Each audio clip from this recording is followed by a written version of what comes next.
और उसमें हमारा केमिस्ट्री चल रहा है। और आज हम शुरू करेंगे नेचुरल रबड़ से।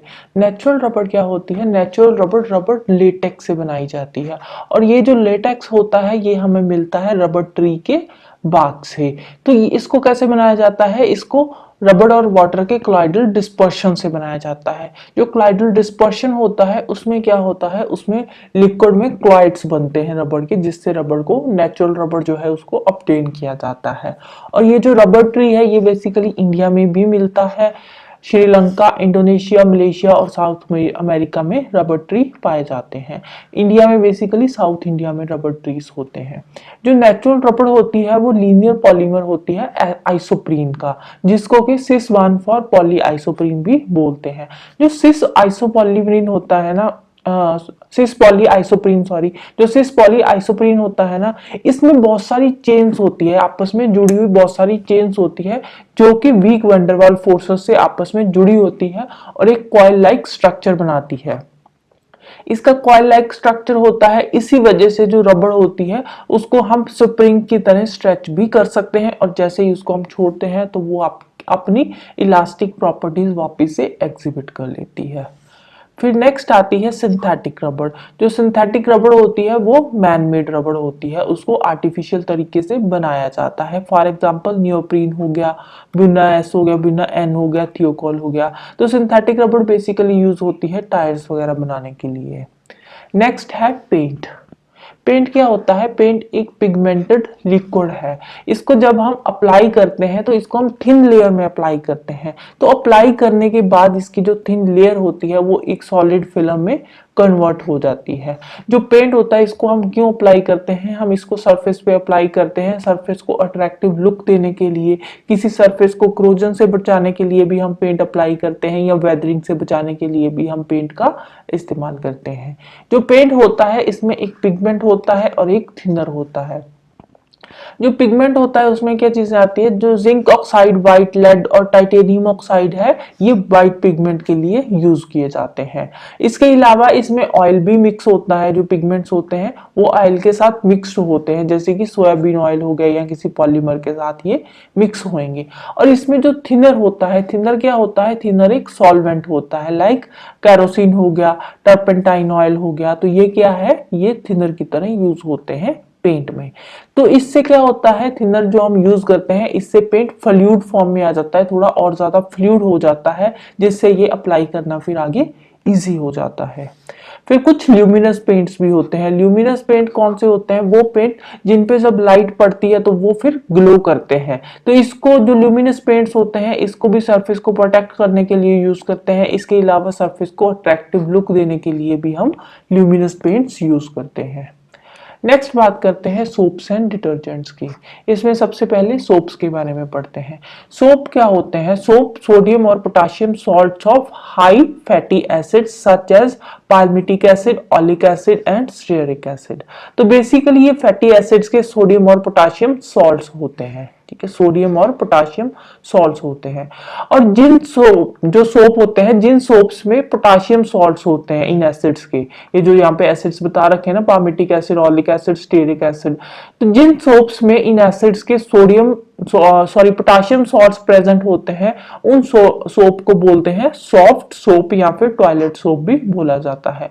और जिन सोप में इन एसिड्स के सोडियम सॉल्ट्स प्रेजेंट होते हैं उन सोप को बोलते हैं हार्ड सोप। और इनको बेसिकली वॉशिंग के लिए यूज किया जाता है, जैसे कपड़े धोने वाले सोप होते हैं उनमें सोडियम सॉल्ट्स होते हैं, और जो हम वैसे यूज करते हैं नहाने वगैरह के लिए उनमें पोटाशियम सॉल्ट्स होते हैं। जो सोप होते हैं उनको हम एडिबल ऑयल से बनाते हैं, जैसे कि ग्राउंडनट ऑयल हो गया, तिल ऑयल हो गया। और ये जो सोप बनते हैं ये रिएक्शन से बनते हैं। जब एडिबल ऑयल की रिएक्शन होती है तो उसके बाद जो हमें मिलता है उसको बोलते हैं सोप्स। और ये वाला जो सारा प्रोसेस होता है सोप बनाने का, उस प्रोसेस को बोलते हैं सपोनिफिकेशन।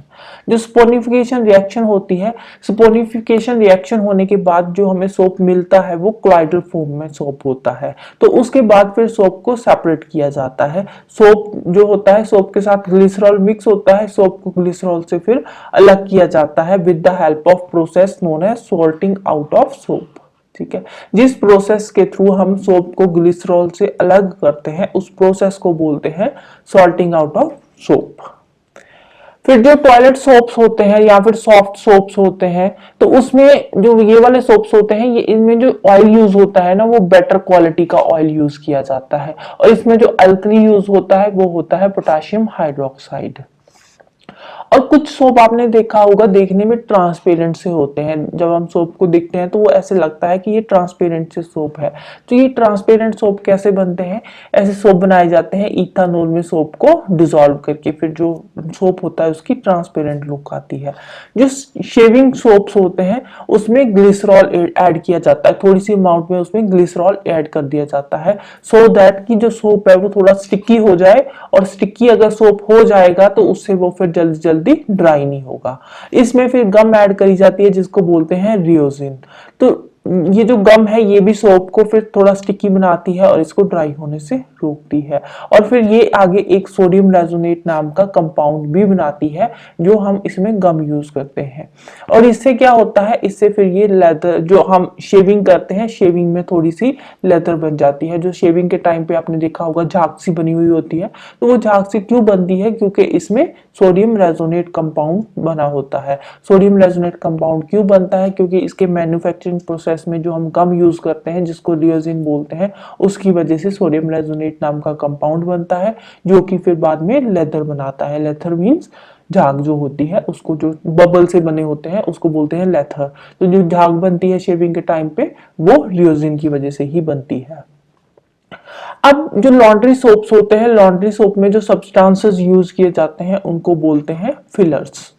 फिलर्स बेसिकली क्या होते हैं? फिलर्स बेसिकली होते हैं सोडियम सिलिकेट, बोरेक्स और सोडियम कार्बोनेट्स। और कुछ सोप्स होते हैं अगर हम उनको सॉफ्ट वाटर के साथ यूज करते हैं तो वो इजीली लेथर बना देते हैं। ठीक है, सॉफ्ट वाटर के साथ जब हम सोप को यूज करते हैं तो वो इजीली लेथर बनाते हैं, मतलब झाग बन जाती है सॉफ्ट वाटर के साथ जब हम सोप यूज करते हैं। बट अगर हम सेम सोप को हार्ड वाटर के साथ यूज करते हैं तो उससे बहुत ज्यादा सोप वेस्ट होता है और झाग नहीं बनती।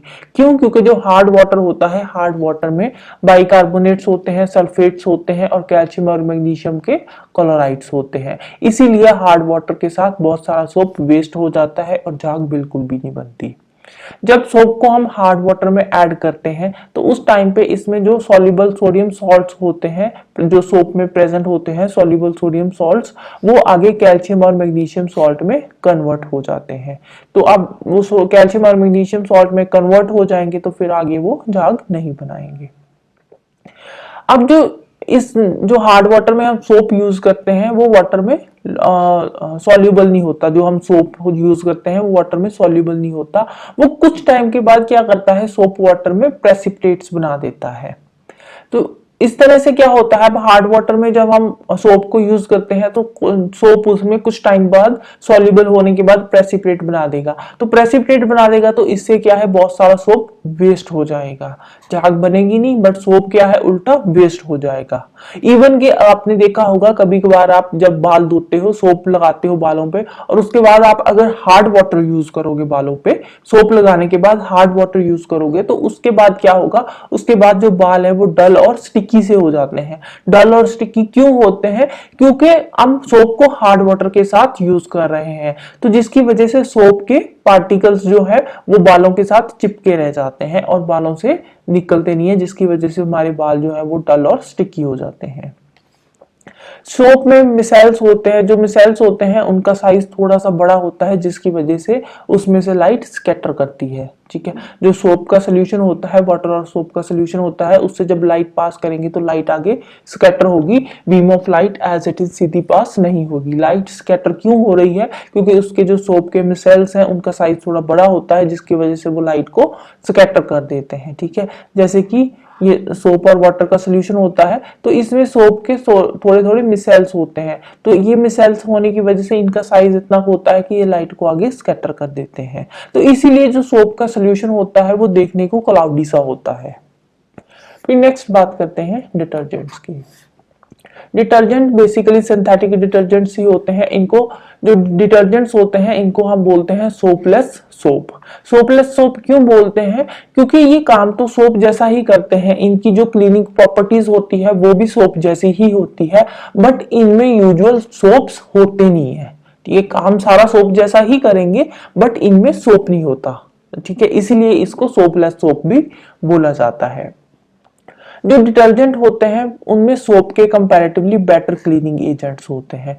क्यों? क्योंकि जब इनको हम जो डिटर्जेंट्स होते हैं इनको हम हार्ड वाटर के साथ भी यूज कर सकते हैं। एक्चुअली जो डिटर्जेंट्स होते हैं इसमें सोडियम सल्फेट और या सोडियम सल्फोनेट के हाइड्रोकार्बन्स होते हैं, इसीलिए जब हम इनको हार्ड वाटर में ऐड करते हैं तो ये फिर आगे कैल्शियम और मैग्नीशियम सॉल्ट्स में चेंज हो जाते हैं।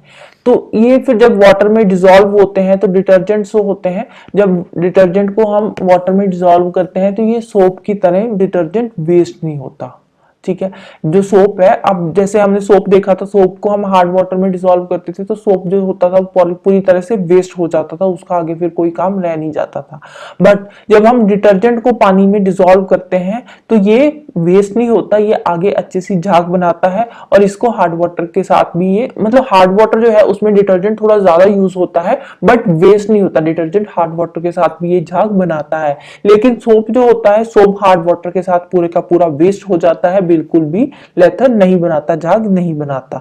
जो सिंथेटिक डिटर्जेंट्स होते हैं उनको एसिडिक मीडियम में यूज किया जा सकता है, बट जो सोप्स होते हैं उनको हम एसिडिक मीडियम में यूज नहीं कर सकते, क्योंकि सोप्स में जो फ्री एसिड्स होते हैं उनकी हाइड्रोलिसिस होने का चांस होते हैं, इसीलिए जो सोप है उनको हम एसिडिक मीडियम में यूज नहीं कर सकते। जो सिंथेटिक डिटर्जेंट्स होते हैं वो पानी में सॉल्युबल होते हैं, इसीलिए वो सोप से ज्यादा बेटर होते हैं। अब जो सोप है, सोप पानी में इतने ज्यादा सॉल्युबल नहीं होते जितने डिटर्जेंट से सॉल्युबल होते हैं। डिटर्जेंट्स जो होते हैं वो पानी में ज्यादा सॉल्युबल होते हैं, इसीलिए जो डिटर्जेंट्स है वो सोप से ज्यादा बेटर भी माने जाते हैं। जो डिटर्जेंट्स होते हैं वो बहुत तरीकों से अगर हम देखें तो सोप से बेटर होते हैं। अब बेटर तो होते हैं बट इसमें कुछ कमियां भी होती है, सेम है। अब कोई चीज अच्छी है तो उसमें कोई ना कोई तो इसका हार्मफुल इफेक्ट भी रहेगा ही रहेगा। अब जो डिटर्जेंट्स होते हैं इनका इन्वायरमेंट पे हार्मफुल इफेक्ट पड़ता है, बट जो सोप्स है उनका इन्वायरमेंट पे कोई हार्मफुल इफेक्ट नहीं बनता। नो डाउट हार्ड वाटर के साथ वो बिल्कुल वेस्ट हो जाते हैं, जबकि डिटर्जेंट जो है वो हार्ड वाटर के साथ वेस्ट नहीं होते, बट इन्वायरमेंट के लिए जो सोप है वो अच्छे हैं कंपैरेटिवली डिटर्जेंट्स के लिए। क्यों? क्योंकि जो डिटर्जेंट्स होते हैं वो मोस्टली नॉन बायोडिग्रेडेबल होते हैं, मतलब कि वो उनको माइक्रो ऑर्गेनिजम्स लाइक बैक्टीरिया वगैरह डिकम्पोज नहीं कर सकते, ये नॉन बायोडिग्रेडेबल होते हैं। तो आगे डिटर्जेंट्स अगर पानी में जाएंगे तो जहां पे रिवर वगैरह में जाएंगे वहां पे रिवर वाटर को पोल्यूट कर देंगे। और ये जो डिटर्जेंट्स होते हैं ये एक्वाटिक लाइफ के लिए भी हार्मफुल होते हैं। और दूसरी साइड अगर हम सोप्स की बात करें तो जो सोप्स होते हैं वो बायोडिग्रेडेबल होते हैं, मतलब कि उनको जो बैक्टीरिया वगैरह है वो डिकम्पोज कर देते हैं और इनसे वाटर पोल्यूशन नहीं होता। डिटर्जेंट से वाटर पोल्यूशन होता है, एक्वाटिक लाइफ के लिए भी हार्मफुल है और नॉन बायोडिग्रेडेबल होते हैं। और जो सोप्स होते हैं वो बायोडिग्रेडेबल होते हैं और इनसे वाटर पोल्यूशन भी नहीं होता। Right, so that's all about today. तो जाने से पहले वीडियो को लाइक कर देना, शेयर कर देना और चैनल को सब्सक्राइब कर लेना। Thank you, bye bye and have a nice day.